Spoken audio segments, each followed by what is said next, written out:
tiền mặt tiền mặt เงินสดเงินสด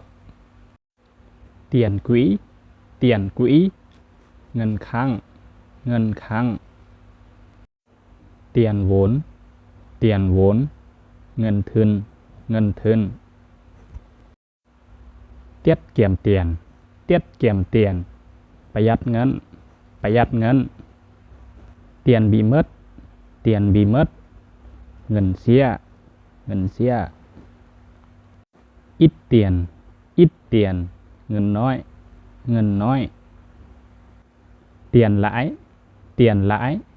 เงินดอกเบี้ยเงินดอกเบี้ย hết tiền hết tiền เงินหมด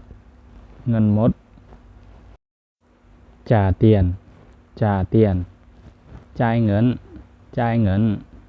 คนใดเนาะที่กำลังตามหาปึ้มเรียนภาษาเวียดโดยตนเองแอดขอแนะนำเป็นปึ้มตัวนี้เด้อปึ้มตัวนี้จะมีอยู่ทั้งหมด200กว่าหน้าเนาะแล้วก็จะมีคำศัพท์หลายกว่า 10,000 คำศัพท์เนาะระดับเริ่มต้นระดับกลางระดับสูงเนาะก็สามารถเรียนได้เนาะ Anh chị nào mà đang quan tâm đến quyển sách tự học tiếng Lào thì inbox với em nha. Quyển sách này sẽ học được cả người Việt với người Lào.